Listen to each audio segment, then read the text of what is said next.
మీ business ను develop చేసుకోవాలి అనుకుంటున్నారా? మీ పరపతిని పెంచుకోవాలి అనుకుంటున్నారా? అయితే ఓకే టీవీ ద్వారా L band, Aston band ad, scrolling ad, ad with voice overs, logo bug, video ads ద్వారా మీ యాడ్స్ ను పబ్లిష్ చేసుకోండి.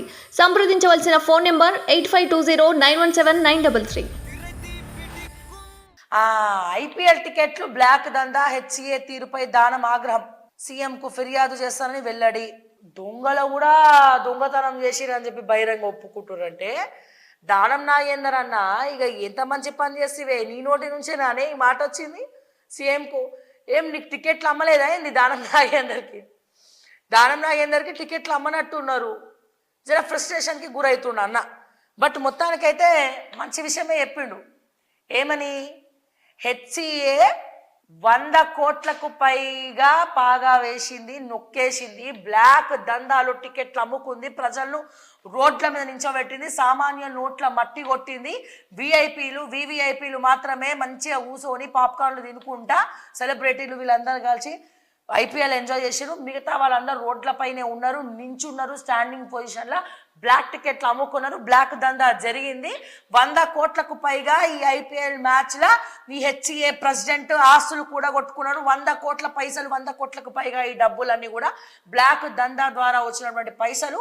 వాడి ఫామ్ హౌస్ ఉన్నాయో, వాడి ఈకల మీద ఉన్నాయో, వాడి పీకల మీద ఉన్నాయో, ఏడున్నాయో, ఏసీబీకి దమ్ము ఉంటే ఎంక్వైరీ చేసి పట్టుకోమని చెప్పి ఇది నేను చెప్తున్నా.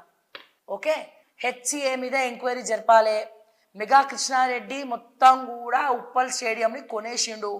అందరికీ బిస్కెట్లు వంచినట్టు పంచిపెట్టిండు రాజకీయ నాయకులకు, అటు సెలబ్రిటీలకు. ఓకే, బిస్కెట్లు ఎరేసిండు. ఇది ఇలా ఉంటే సామాన్యుల టికెట్లు బ్లాక్ దందాలో 5 లక్షలు, 3 లక్షలు, 6 లక్షలు, 7 లక్షలు, 8 లక్షలు, 1, 2, 3 ర్యాంకులు అమ్ముకున్నట్టు హెచ్సిఏ అమ్ముకుంది, అమ్మి పడేసింది. ఆ ఖజానా మొత్తం బ్లాక్ పైసలు, బ్లాక్ దందా చేసిందంతా కూడా హెచ్సిఏ ప్రెసిడెంటే. దమ్ము ఉంటే వాళ్ళ మీద ఎంక్వైరీ చేయండి అని చెప్పి నేను రేవంత్ రెడ్డిని అడుగుతా ఉన్నా. అండ్ అదే రకంగా ఏసీబీ వాళ్ళ మీద నిఘా పెట్టాలి. ఈ 100 కోట్లకు పైగా ఒక్క క్రికెట్ మ్యాచ్ ద్వారానే 100 కోట్లు పై వెనక వేసుకున్నారు, బ్లాక్ దందా చేసిండ్రు. HCA board of directors, HCA president మీద మీరు నిఘా పెట్టాల్సిందే అని చెప్పి నేను మరొకసారి తెలియజేస్తూ, ఐపీఎల్ టికెట్లు బ్లాక్ దందా, హెచ్సిఏ తీరుపై దానం ఆగ్రహం, సీఎంకు ఫిర్యాదు చేస్తానని వెల్లడి. దొంగలు కూడా దొంగతనం చేసిరని చెప్పి బహిరంగ ఒప్పుకుంటారంటే దానం నాగేందర్ అన్న ఇక ఎంత మంచి పని చేస్తేవే, నీ నోటి నుంచే నానే ఈ మాట వచ్చింది సీఎంకు. ఏం నీకు టికెట్లు అమ్మలేదా ఏంది దానం నాగేందర్కి టికెట్లు అమ్మనట్టున్నారు. జర ఫ్రస్ట్రేషన్కి గురవుతుండ అన్న. బట్ మొత్తానికైతే మంచి విషయమే చెప్పిండు. ఏమని?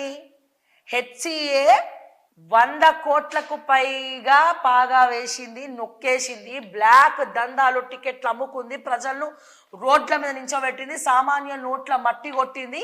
విఐపీలు వివిఐపీలు మాత్రమే మంచిగా కూర్చొని పాప్కార్న్లు తినుకుంటా సెలబ్రిటీలు వీళ్ళందరూ కలిసి ఐపీఎల్ ఎంజాయ్ చేసారు. మిగతా వాళ్ళందరూ రోడ్లపైనే ఉన్నారు, నించున్నారు, స్టాండింగ్ పొజిషన్లో బ్లాక్ టికెట్లు అమ్ముకున్నారు. బ్లాక్ దందా జరిగింది.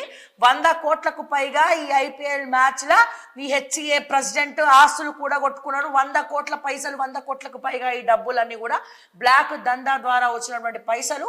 వాడి ఫామ్ హౌస్ ఉన్నాయో, వాడి ఈకల మీద ఉన్నాయో, వాడి పీకల మీద ఉన్నాయో, ఏడున్నాయో, ఏసీబీకి దమ్ము ఉంటే ఎంక్వైరీ చేసి పట్టుకోమని చెప్పి ఇది నేను చెప్తున్నా. ఓకే, హెచ్సిఏ మీద ఎంక్వైరీ జరపాలి.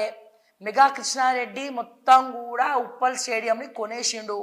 అందరికీ బిస్కెట్లు వంచినట్టు పంచిపెట్టిండు రాజకీయ నాయకులకు, అటు సెలబ్రిటీలకు. ఓకే, బిస్కెట్లు ఎరేసిండు.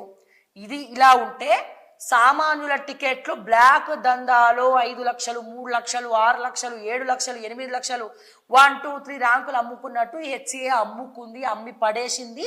ఆ ఖజానా మొత్తం బ్లాక్ పైసలు, బ్లాక్ దందా చేసిందంతా కూడా హెచ్సిఏ ప్రెసిడెంటే. దమ్ము ఉంటే వాళ్ళ మీద ఎంక్వైరీ చేయండి అని చెప్పి నేను రేవంత్ రెడ్డిని అడుగుతా ఉన్నా. అండ్ అదే రకంగా ఏసీబీ వాళ్ళ మీద నిఘా పెట్టాలి. ఈ 100 కోట్లకు పైగా ఒక్క క్రికెట్ మ్యాచ్ ద్వారానే 100 కోట్లు పై వెనక వేసుకున్నారు, బ్లాక్ దందా చేసిండ్రు. HCA board of directors, HCA president మీద మీరు నిఘా పెట్టాల్సిందే అని చెప్పి నేను మరొకసారి తెలియజేస్తూ,